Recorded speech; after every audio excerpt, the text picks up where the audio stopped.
चूड़ी पेन्ही अपना पिया के रिझाइबो सेहजिया पे हथावा में खूबे खाना खाइबो बुझलो इहे चूड़ी पेन्ही अपना पिया के रिझाइबो सेहजिया पे हथावा में खूबे खाना खाइबो देखी मोरे अपसाना सैया हो जाई है दीवाना कब से कहीं सरिया लिख दे चूड़ी हरावा रे मोरा चूड़िया पे सैया जी के नाम लिख दे चूड़ी हरावा रे मोरा चूड़िया पे पिया जी के नाम लिख दे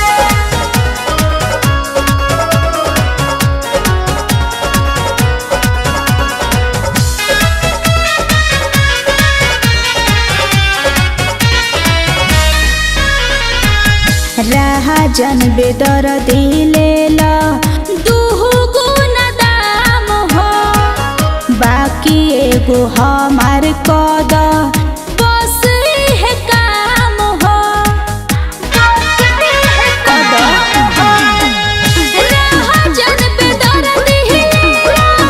दुहु गुण दाम हो बाकी एगो हमार कद बस है काम हो सुन करिस माँ के पीर कब से कहीं हीर पीर बड़ी मानस बस श्याम लिख दे चूड़ी हरावा रे मोरा चूड़िया पे सहिया जी के नाम लिख दे चूड़ी हरावा रे मोरा चूड़िया पे पिया जी के नाम लिख दे गोदना गोदा के हाथ पे हम थक गइनी तबो ना बोला मुआ के खुश करी पाइनी गोदना गोदा के हाथ पे हम थक गइनी तबो ना बोला मुआ के खुश करी पाइनी तोह से करी हमनी होरा बात मान ले तमोरा दिल के बतिया तमाम लिख दे चूड़ी हरावा रे मोरा चूड़िया पे सैया जी के नाम लिख दे चूड़ी हरावा रे मोरा चूड़िया पे पिया जी के नाम लिख दे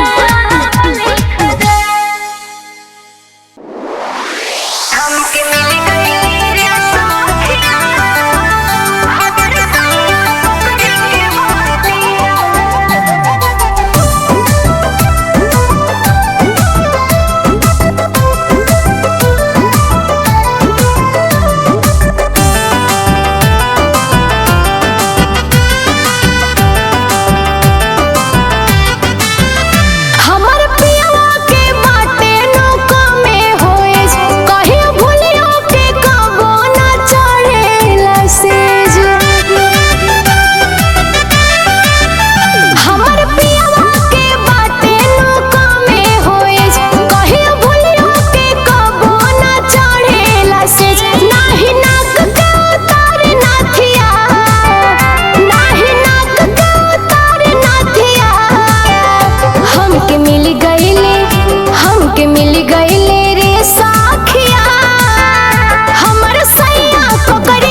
बबरी सूता बुखार का